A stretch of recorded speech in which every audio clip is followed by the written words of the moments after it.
আসসালামু আলাইকুম। আহ, আশা করি সবাই ভালো আছেন। আজকে আবার একটু ইনস্ট্যান্ট লাইভে আসতে হলো।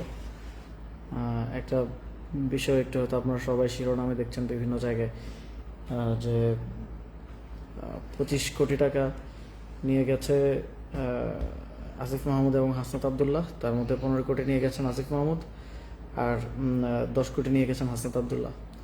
তো শিরোনাম দেখে আবার সবাই একটু প্যারা খেতে পারেন যে 9,30,000 কোটি টাকা নিয়ে যাচ্ছেন তারেক রহমান, প্রধানমন্ত্রী তারেক রহমান। তো এটা অনেকটা এরকমই যে আগামীতে আমরা শুনছি যে বাজেট ধরা হবে, মানে প্রস্তাবিত বাজেটটা আসবে 9,30,000 কোটি টাকা। তো এটা তো বরাদ্দ, সরকার বরাদ্দ করছে যে সরকার এক বছরে এই বাজেট তারা খরচ করবে, এই নির্দিষ্ট কিছু খাতে তারা খরচ করবে। তো সেটা যদি এখন আমি বলি যে 9,30,000 কোটি টাকা নিয়ে যাচ্ছেন তারেক রহমান, মানে এমনভাবে বলা যে তারেক রহমান পকেটে করে নিয়ে যাচ্ছেন, তাহলে এটা যেমন হাস্যকর এবং মানহানিকর শোনাবে, ঠিক একই রকম একটা স্টেটমেন্ট আজকে কুমিল্লা জেলা পরিষদের প্রশাসকের পক্ষ থেকে এসছে। আমি জানি না বিএনপি সব মূর্খ লোকজনকে কোথা থেকে ধরে নিয়ে আসে, যাদের বিন্দুমাত্র অ্যাডমিনিস্ট্রেশন নিয়ে ধারণা নেই, যাদের না আছে কোনো পড়াশোনা, প্রাতিষ্ঠানিক পড়াশোনা, যাদের না আছে কোনো ধরনের প্রাতিষ্ঠানিক বোঝাপড়া, বা জীবনে কখনো, মানে আপনারা তো দেখতে পেয়েছেন যে জেলা পরিষদের প্রশাসক কারা হয়েছে, সিটি কর্পোরেশনের প্রশাসক কারা হয়েছে, যারা নির্বাচনে পরাজিত হয়েছে কিংবা নমিনেশন বঞ্চিত ছিল, মানে যাদেরকে আপনি এমপি, জনগণ এমপি হিসেবে নির্বাচিত করে নাই, যাদেরকে জনগণ রিজেক্ট করেছে, যাদেরকে দল এমপি হিসেবে মনোনয়ন দেওয়ার জন্য যোগ্য মনে করে নাই, তাদেরকে জেলা পরিষদের প্রশাসক করা হয়েছে। এবং এই ধরনের লোকেরা এই ধরনের উল্টাপাল্টা কথাবার্তা এখন বলে বেড়াচ্ছে। তো এই বিষয়টা আমি একটু পরিষ্কার করা দরকার যে আসলে ঘটনাটা কী। স্থানীয় সরকার বিভাগ, স্থানীয় সরকার পল্লী উন্নয়ন এবং সমবায় মন্ত্রণালয়ের বাজেট এবার গত অর্থ বছরে, মানে যেই অর্থ বছরে আমরা এখন আছি আর কি, ছিল মোট হচ্ছে 42,000 থেকে 43,000 কোটি টাকার মতো, এবং বিগত অর্থ বছরে ছিল এটা প্রায় 50,000 কোটি টাকার মতো, 45,000 কোটি টাকার মতো। তো এই অর্থের মধ্যে একটা অংশ স্থানীয় সরকার বিভাগের একটা অংশ আছে বিশেষ বরাদ্দ, মানে এটা হচ্ছে বিশেষ বরাদ্দ। এটা যে কোনো স্থানীয় সরকার বিভাগের মন্ত্রী, সচিব, প্রতিমন্ত্রী, তারা যে উপজেলা পরিষদ, জেলা পরিষদ, সিটি কর্পোরেশন, পৌরসভা, ইউনিয়ন পরিষদ, যে কোনো জায়গায় বরাদ্দ দিতে পারেন। প্রয়োজন যদি তিনি অনুভব করেন যে এখানে এটা প্রয়োজন আছে বা কোনো প্রজেক্টের জন্য, সেটা বরাদ্দ দিতে পারেন। এর বাইরে তো সাধারণ বরাদ্দ আছেই। সাধারণ বরাদ্দটা সাধারণত প্রপোর্শনেটলি হচ্ছে ঠিক হয়ে থাকে। যেমন সাপোজ কুমিল্লা একটা জেলা, ফেনী একটা জেলা, কিন্তু কুমিল্লা জেলাতে উপজেলার পরিমাণ ফেনীর থেকে অনেক বেশি। তো কয়টা উপজেলা আছে, জনসংখ্যা কত, ভোটার সংখ্যা কত, সেটা বিবেচনায় যদি 10 কোটি টাকা থাকে তাহলে 7 কোটি টাকা কুমিল্লা, 3 কোটি টাকা ফেনীতে আসবে। এভাবে হচ্ছে সাধারণ বরাদ্দটা প্রপোর্শনেট রেশিও অনুযায়ী হচ্ছে বিভক্ত করা হয়। এবং এই সাধারণ বরাদ্দটা বরাদ্দের 5টা খাত টোটাল। এর মধ্যে একটা হচ্ছে জেলা পরিষদ, একটা পৌরসভা, একটা উপজেলা পরিষদ, একটা ইউনিয়ন পরিষদ, একটা হচ্ছে আমাদের সিটি কর্পোরেশন। তো এই 5 খাতে হচ্ছে চলে যায় আর কি। তো এটা হচ্ছে সাধারণ বরাদ্দ। এটা প্রতি বছরই নির্দিষ্ট বরাদ্দ থাকে, সেটা 4টা ধাপে আর কি, 3 মাস করে 4 বারে 4 কোয়ার্টারে এই টাকাটা অবমুক্ত করা হয়। এবং পরবর্তীতে জেলা পরিষদের যিনি প্রশাসক থাকেন, অন্তর্বর্তী সরকারের সময় ছিলেন ডিসি পদাধিকার বলে, এখন তো প্রশাসক বিএনপি নিয়োগ দিয়েছে, অন্যান্য সময় নির্বাচিত জেলা পরিষদ চেয়ারম্যান থাকেন, তার সভাপতিত্বে একটা কমিটি আসলে নির্ধারণ করে যে খরচটা কীভাবে করা হবে, এই যে বরাদ্দটা আসলো এটা কীভাবে খরচ করা হবে, এটা তারা বসে নির্ধারণ করেন। এবং তারা সেটা পরবর্তীতে চূড়ান্ত প্রশাসনিক অনুমোদনের জন্য আবার মন্ত্রণালয়ে পাঠান, মন্ত্রণালয় সেটা অনুমোদন দেয়। তো এই ক্ষেত্রে যেটা উনি বলছেন, প্রথমত উনি একেবারেই কাঁচা একটা মিথ্যা কথা বলেছেন, সেটা হচ্ছে রাজস্ব খাত। রাজস্ব খাত থেকে কারো এলাকায় কোনো ধরনের বরাদ্দ নিয়ে যাওয়ার কোনো সুযোগ নেই। রাজস্ব খাতের নিজস্ব একটা বছরের শুরুতেই জেলা পরিষদ ঠিক করে নেয় সে কোথায় কতটুকু খরচ করবে, এবং কিছুটা হয়তো বাজেট থাকে জেলা পরিষদের যিনি চেয়ারম্যান থাকেন বা প্রশাসক থাকেন, আছেন এখন, তার সে ইচ্ছা মতো সে কোথায় খরচ করবে সেটার জন্য হয়তো কিছুটা থাকে, সেখান থেকে নেওয়ার কোনো সুযোগ নেই। এটা না রাজস্ব খাত না, এটা মূলত এডিপির যে বিশেষ বরাদ্দ থাকে সেই বিশেষ বরাদ্দের কথা উনি বলেছেন। তো উনি এটাকে রাজস্ব খাতের সাথে গুলিয়ে ফেলেছেন। এবং এই বিশেষ বরাদ্দটা দেয়া হয়েছে, এই বিশেষ বরাদ্দটা প্রায় 5টা খাতে। আমার যতদূর নলেজ আছে যে 1,25,কোটি অথবা 100 কোটি থেকে 125 কোটি খাত ভেদে ভিন্ন হয়। এটা এই জেলা পরিষদ, উপজেলা পরিষদ, পৌরসভা, ইউনিয়ন পরিষদ এবং সিটি কর্পোরেশনের জন্য বরাদ্দ দেওয়ার এখতিয়ারটা মন্ত্রী অথবা প্রতিমন্ত্রী অথবা হচ্ছে উপদেষ্টা যেই থাকেন দায়িত্বে তার হাতে থাকে, সেটা বরাদ্দ দিতে পারে। এবং আমি যখন দায়িত্বে ছিলাম স্বাভাবিকভাবেই আমি সারা দেশেই এই বরাদ্দটা সাধারণত অন রিকোয়েস্ট দেওয়া হয়। এটার প্র্যাকটিস হচ্ছে অন রিকোয়েস্ট। তারপর হচ্ছে অ্যাপ্লিকেশন আসে, অনেক সময় আপনারা অনেক অ্যাপ্লিকেশন করেন যে আমাদের বাড়ির পাশে বা গ্রামে এই রাস্তাটা করাটা খুব প্রয়োজন, মানে জনগুরুত্বপূর্ণ বিবেচনায় ওই অ্যাপ্লিকেশনটা উপজেলা পরিষদে আপনারা দিয়ে থাকেন, মাঝে মধ্যে ইউনিয়ন পরিষদে দিয়ে থাকেন। সেখানে ইউনিয়ন পরিষদের চেয়ারম্যানের স্বাক্ষর কিংবা উপজেলা পরিষদের যে উপজেলা চেয়ারম্যান থাকেন কিংবা উপজেলা চেয়ারম্যানের অনুপস্থিতিতে প্রশাসক থাকেন, তাদের স্বাক্ষরে এটা হচ্ছে মন্ত্রণালয়ের কাছে আসে। তো মন্ত্রণালয় এই অ্যাপ্লিকেশনগুলো একসাথে আর্কাইভ করে, একসাথে এটা তালিকা করা থাকে এবং ওই আর্কাইভটা থেকে উপদেষ্টা বা মন্ত্রী ওই অ্যাপ্লিকেশনের ভিত্তিতে হচ্ছে বরাদ্দ দিয়ে থাকেন। আবার অনেক ক্ষেত্রে সাপোজ যে বরাদ্দ দেওয়া হচ্ছে এক জেলা থেকে বা এক উপজেলা থেকে কোনো অ্যাপ্লিকেশনই আসলো না, তো সেটাকে বরাদ্দ দেওয়া হবে না, সেখানেও একটা বরাদ্দ দিয়ে দেওয়া হয় যে 50 লাখ টাকা এই উপজেলায় বা এই জেলায় 5 কোটি টাকা। তো সেটা বরাদ্দ দেওয়ার মানেই শেষ নয়, এটা বরাদ্দ দেওয়ার পরেও ওই উপজেলা বা জেলা পরিষদের যিনি প্রশাসক বা চেয়ারম্যান আছেন তার নেতৃত্বে একটা কমিটি থাকে। ওই কমিটি বসে ঠিক করে, বা তাদের কাছেও তো অনেক অ্যাপ্লিকেশন জমা থাকে, ওই কমিটি বসে ঠিক করে যে এই টাকাটা বিশেষ বরাদ্দ এসেছে, এই টাকাটা কোন কোন খাতে এবার খরচ করা হবে। তো কুমিল্লাতেও এরকম বরাদ্দ দেওয়া হয়েছে, সারা দেশেই বিভিন্ন জেলাতে বরাদ্দ দেওয়া হয়েছে এবং সেটা সেই বরাদ্দটা ওই সংশ্লিষ্ট যারা দায়িত্বশীল ছিলেন, ডিসিরা ছিলেন তখন, তারা বৈঠক করে তারা ঠিক করেছেন যে কোন খাতে তারা কত মানে খরচ করবেন আর কি। তো আমি একটা এক্সাম্পল হিসেবে একটা গভর্নমেন্ট অর্ডার আমি একটু দেখালে এটা একটু ক্লিয়ার হবে যে আসলে এই খরচের বিষয়টা কীভাবে কী হলো। এটা হচ্ছে ফেব্রুয়ারি 2025 মাসে অনুষ্ঠিত কুমিল্লা জেলা পরিষদের মাসিক সভার বিবরণী। সাধারণত যে খরচটা করা হয় সেটা হচ্ছে এই যে মাসিক সভাগুলোতে সিদ্ধান্ত নেওয়া হয়, আর মাসিক সভার জেলা পরিষদের মাসিক সভার সভাপতিত্ব করেন অন্তর্বর্তী সরকারের সময় ডিসিরা যেহেতু প্রশাসক ছিলেন তারা করেছেন। সাধারণত জেলা পরিষদের চেয়ারম্যান করেন, এখন যেহেতু প্রশাসক আছেন এখন প্রশাসক করেন। প্রতি মাসেই এই মাসিক সভা হয়। তো এই একটা মাসিক সভার কার্যবিবরণী আমি একটু দেখাবো। এটা হচ্ছে ফেব্রুয়ারি 2025 মাসে অনুষ্ঠিত কুমিল্লা জেলা পরিষদের মাসিক সভার কার্যবিবরণী এবং এখানে ডিটেলস আছে যে উপস্থিতির তালিকা কারা কারা ছিলেন, আলোচ্যসূচি কী ছিল। আলোচ্যসূচিতে ছিল চলমান উন্নয়ন প্রকল্প বাস্তবায়ন অগ্রগতি পর্যালোচনা সংক্রান্ত বিষয়ে আলোচনা ও সিদ্ধান্ত। ওই যে ছোটো ছোটো কাজ থাকে উন্নয়ন প্রকল্প, সেগুলোর বাস্তবায়ন। তো এই যে 2024-25 অর্থ বছরের রাজস্ব তহবিলের আওতায় প্রকল্প বাছাই গ্রহণ সংক্রান্ত বিষয়ে আলোচনা ও সিদ্ধান্ত, মানে রাজস্ব তহবিলের আওতায় কি কি প্রকল্প তারা নেবেন এটা নিয়ে বাছাই, এটাও ছিল একটা এই মিটিংয়ের এজেন্ডা। 2024-25 অর্থ বছরের এডিপি বিশেষ বরাদ্দের আওতায় প্রকল্প গ্রহণ সংক্রান্ত বিশেষ আলোচনা ও সিদ্ধান্ত, এটা হচ্ছে আমাদের আলোচনার বিষয়। এই যে বিশেষ বরাদ্দর যে টাকাটা সেখানে ছিল, সেই টাকাটা কোন খাতে কোথায় খরচ হবে এটা নিয়ে হচ্ছে এই বৈঠকে আলোচনা হয়েছে এবং কিছু সিদ্ধান্ত হয়েছে। তো এখানে কি কি কোন কোন বিষয়ে খরচ হয়েছে দেখেন। এখানে একটা হচ্ছে সোলার লাইট স্থাপনের জন্য খরচ হয়েছে 1,14,00,000 টাকা খরচ হওয়ার, মানে এই বরাদ্দ দেওয়ার সিদ্ধান্ত তারা নিয়েছেন। তাদেরকে মনে করেন কুমিল্লা জেলা পরিষদকে দেওয়া হলো সাপোজ 1 কোটি টাকা, তারা সিদ্ধান্ত নিলেন যে তারা এখান থেকে 10 কোটি টাকা, তারা সিদ্ধান্ত নিলেন যে 1,14,00,000 টাকা তারা সোলার লাইট স্থাপনের পেছনে ব্যয় করবেন। এটা ই টেন্ডারের মাধ্যমে তারা টেন্ডার করবেন, মানে এই মিটিংয়ে শুধু সিদ্ধান্ত হয়েছে, এই মিটিংয়ের পর তারা এটা টেন্ডার করেছেন।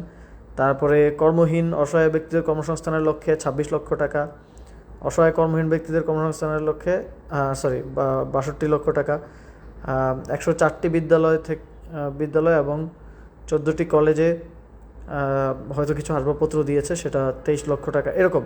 এরকম হচ্ছে এই যে প্রত্যেকটা খাত এবং কোন খাতে কত টাকা বরাদ্দ, এইটা এখানে পুরো তালিকাটা আছে। এই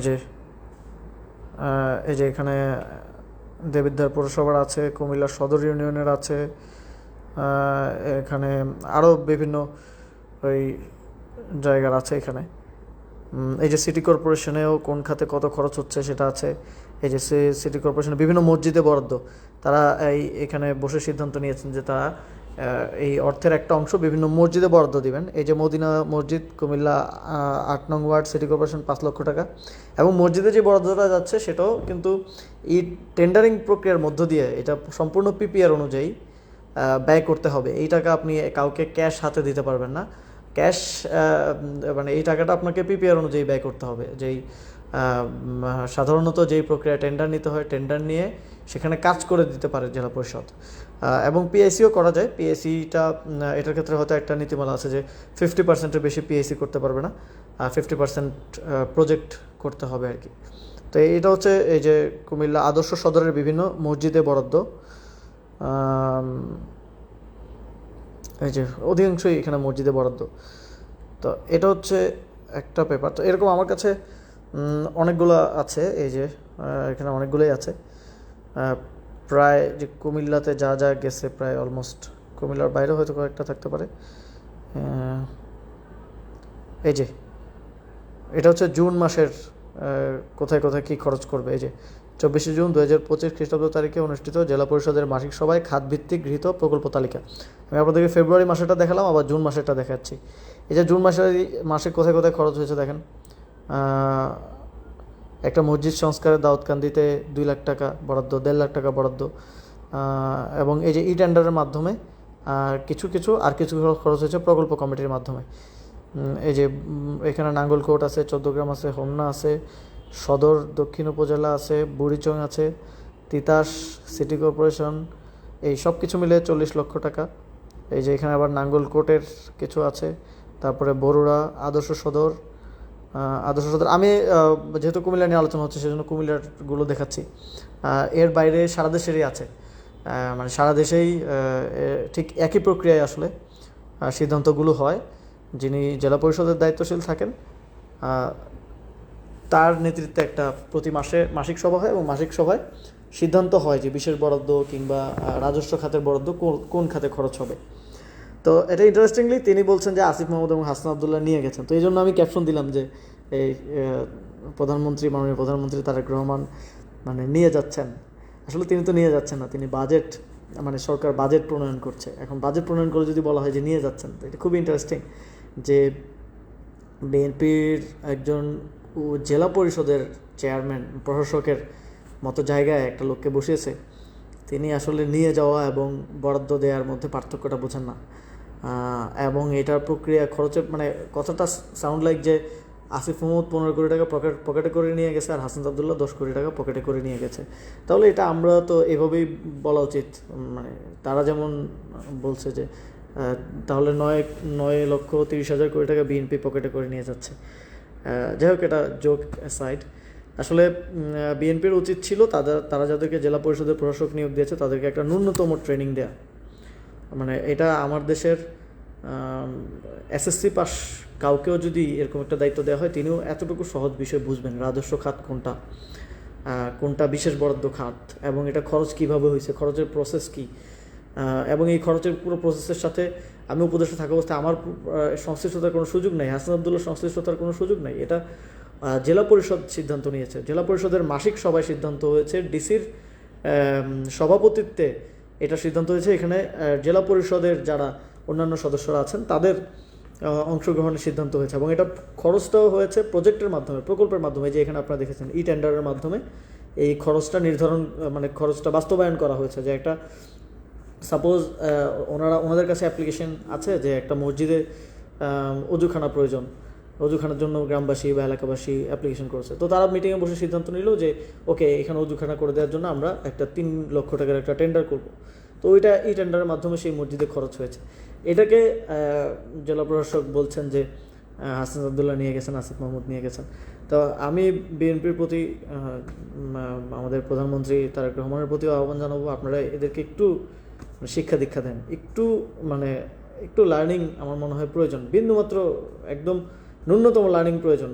কোনটা রাজস্ব খাত, কোনটা বিশেষ বরাদ্দ, এতটুকু যদি না বোঝে তাহলে এসব লোক দিয়ে আপনারা কি দেশ চালাবেন, কি জেলা চালাবেন, কি মানে এটা জাতি হিসেবে আমাদের জন্য অত্যন্ত লজ্জাজনক যে এরকম লোকেরা হচ্ছে এরকম গুরুত্বপূর্ণ জায়গায় তারা বসে আছে, তারা দায়িত্ব পালন করছে এবং আমাদেরকে মানে এটা দেখতে হচ্ছে, এবং এটা এক ধরনের হ্যারাসমেন্টের মতো হলো, এক ধরনের মানহানি করা হলো হাসনাত আবদুল্লাহর এবং আমার এই ধরনের বক্তব্য দেওয়ার মাধ্যমে। কারণ আজকে আমি লাইভটা করতেছি, জানি না কতজন মানুষ দেখছে।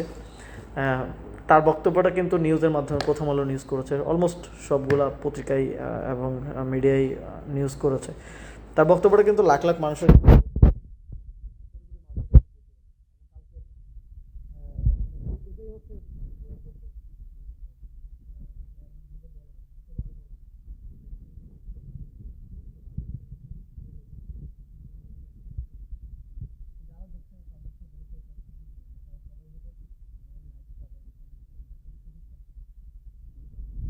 আমি আশা করব যে যিনি এই কুমিল্লা জেলা পরিষদের প্রশাসক যিনি এই বক্তব্যটা দিয়েছেন তিনি এটা ক্লিয়ার করবেন, এবং তিনি যদি না করেন তাহলে আসলে এটা আমাদেরকে মানহানির জন্য কোনো লিগ্যাল ব্যবস্থার দিকে আসলে যেতে হবে। কারণ মানে অনেক এনাফ ইজ এনাফ, মানে প্রতিদিন এই ধরনের বক্তব্য, প্রতিদিন এই ধরনের বিষয় নিয়ে কথা বলতে হয়, মানে এটা অত্যন্ত লজ্জাজনক। জাস্ট বিকজ অফ তাদের এই প্রতিষ্ঠান সম্পর্কে, এই সরকার কীভাবে চালাতে হয়, মন্ত্রণালয়, জেলা পরিষদ সম্পর্কে কোনো বেসিক ধারণা নাই, বরাদ্দ সম্পর্কে কোনো ধারণা নাই, রাজস্ব খাত কোনটা, বিশেষ বরাদ্দ খাত কোনটা, তাদের নলেজের অভাবের কারণে আমাদেরকে এই জিনিসগুলো প্রতিদিন দেখা যায় ফেস করতে হচ্ছে, জবাব দিতে হচ্ছে, টাইম নষ্ট হচ্ছে, মানহানি হচ্ছে। তো আমি আহ্বান জানাবো যে জেলা পরিষদের যিনি প্রশাসক আছেন আপনি এই বক্তব্যটা স্পষ্ট করবেন। যদি না করেন তাহলে আমাদেরকে আইনি ব্যবস্থার দিকে যেতে হবে। আর বাংলাদেশের নাগরিকদের প্রতিও আমার আহ্বান থাকবে যে একটু আপনারা অবশ্যই সচেতন, তবে এই ধরনের কিছু আসলে প্রথমে এটা শেয়ার দেওয়া বা ছড়িয়ে দেওয়ার থেকে আগে একটু ক্রস চেক করা যে এই কথাটা কীভাবে বলছে বা হাউ থিংস ওয়ার্ক।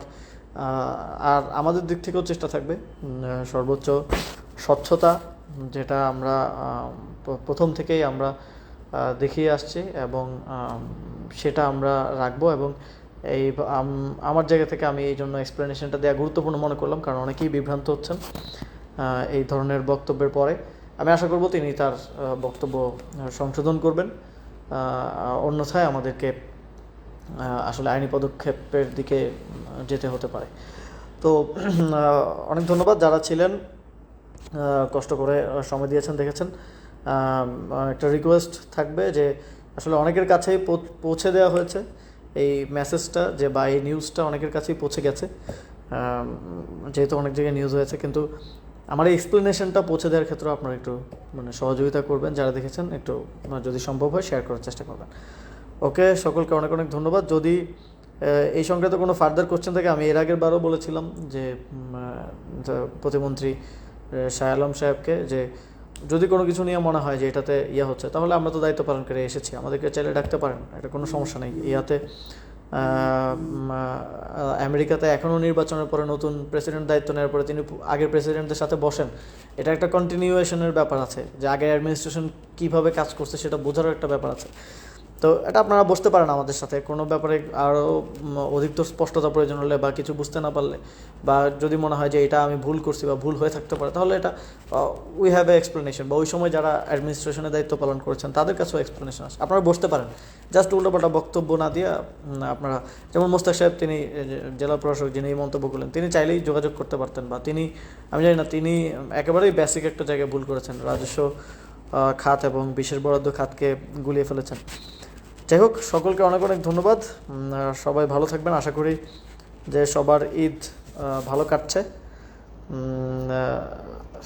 ইনশাল্লাহ আবার দেখা হবে। আসসালামু আলাইকুম।